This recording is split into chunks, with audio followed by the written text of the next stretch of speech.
Hello अस्सलाम वालेकुम students of class 9th। Okay students, तो आज हमारा टॉपिक है, आज यूनिट ऑफ फोर्स हम देखेंगे। What is the unit of force, ऐसा यूनिट ऑफ फोर्स क्या है।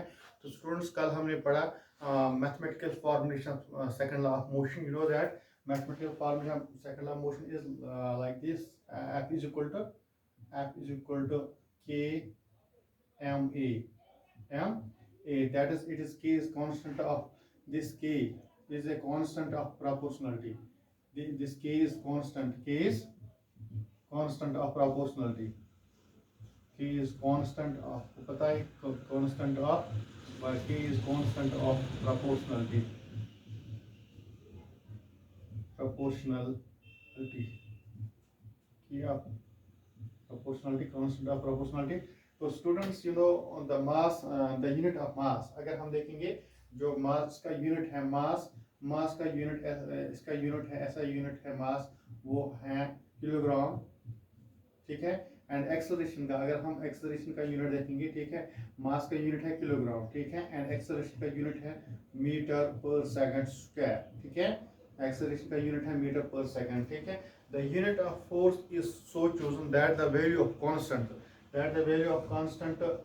के इट बिकम्स 1, इसका वैल्यू होना चाहिए 1, ठीक है। तो मैंने बताया कि स्टूडेंट्स, इसका वैल्यू 1 होना चाहिए। The value of the unit of force is so chosen that the value of constant की इट बिकम्स 1, ठीक है। फॉर दिस हम डिफाइन करेंगे 1 unit of force. For this 1 unit of force हम बोलेंगे स्टूडेंट्स 1 यूनिट ऑफ फोर्स, यहाँ पर 1 unit of force, 1 unit of force define करें। 1 unit of force is defined as the amount that produces. It is the amount 1 unit of force कितना होता है? The amount that produces, okay students, that produce an acceleration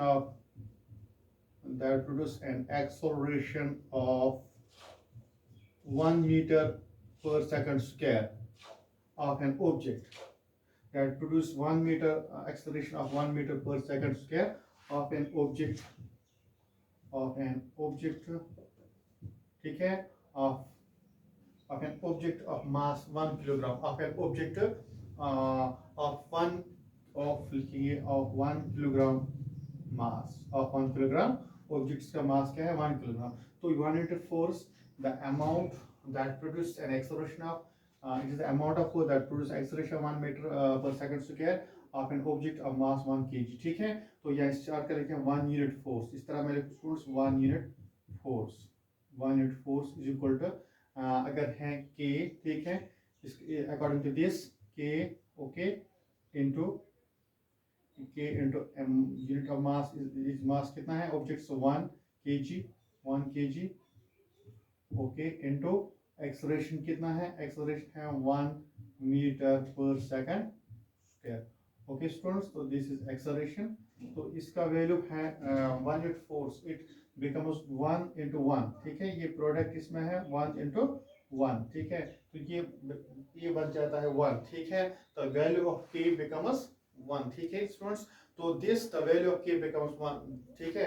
दस the value, यहाँ पर लिखूँ दस the value of k, दस the value of k becomes 1, ठीक है।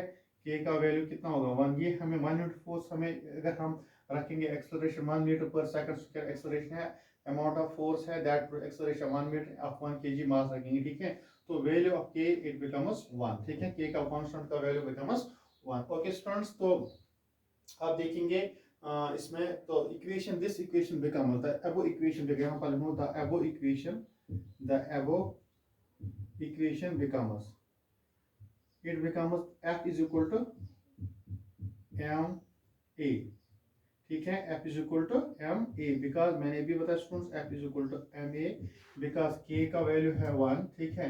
1 into this, it becomes mass, product of mass into acceleration। अब निकालेंगे हम यूनिट ऑफ फोर्स सिंपली, ठीक है। अगर k का कांस्टेंट का वैल्यू 1 है, तब हम वैल्यू ऑफ फोर्स निकालेंगे, यूनिट ऑफ फोर्स, सॉरी। तो अब यहाँ पर हम क्या पता है, मास का यूनिट है अभी किलोग्राम, इसका एक्सेलरेशन का यूनिट है मीटर पर सेकंड स्क्वायर। तो यहाँ हम we can say the unit of the unit of force. The unit of force is the SI unit of force. The SI unit of force is, it is kilogram, okay students, kg, kilogram mass and meter per second square. Kilogram meter per second. This is the SI unit of force. Okay, which is also called Newton. The SI unit of force, or this amount is called a Newton. क्योंकि Newton ने statement दिया second law of Newton, तो ये is also called Newton. ठीक है, तो ऐसा unit of force is, ऐसा यूनिट ऑफ फोर्स, ऐसा यूनिट ऑफ फोर्स इज, ऐसा unit of force is newton. ठीक है, which has a symbol, newton का सिंबल है, which has a symbol, which has a symbol N. Newton का symbol हम denote करते हैं कैपिटल एन से, याद रखना स्टूडेंट्स. तो this is the unit of force. और ये भी है kilogram per kilogram metre per second square और न्यूटन. ठीक है, उसके बाद हम students the second law of motion. ठीक है, the second law of motion gives a method.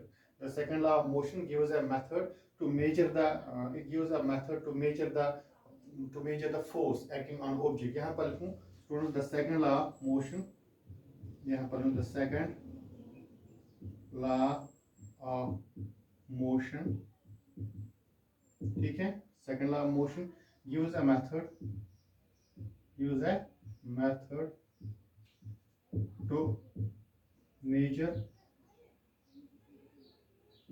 the force, to measure the force acting on an object. ठीक है, acting on an object as a product of, as a product of, as a product of mass, as a product of its mass, it means as a product of its mass and acceleration. Mass and acceleration. That is, students, F is equal to ma. This is the statement of second law, which gives us is a method to measure the force acting on an object, which is equal to this force is equal to product of mass into acceleration. Okay students, that this hope you understand. तो अगर आपको define करना है 1 Newton of force, 1 Newton of force, 1 n, 1 Newton of force, what is 1 doing by 1 Newton of force. 1 Newton is a force, ठीक है, that acted on a object which produce an acceleration of 1 meter. ठीक है, which produce an acceleration of 1 meter per second square of an object of mass 1 kg, of an object of mass 1 kg. अगर object कोई, ठीक है, if an object 1 newton is the amount of force which produces an acceleration of 1 meter per second square of an object of mass 1 kg. ठीक है, इसका mass है 1 kg, then it is called 1 newton of force. 1 newton of force. Hope students you understand the units of force. या 1 unit of force क्या होता है? 1 unit 1n. ठीक है, 1 unit of force is defined as amount that produces acceleration of 1 meter per second square of an object of 1 kg mass. Okay students, so this is called 1 unit of force. So hope students understand this. Thank you.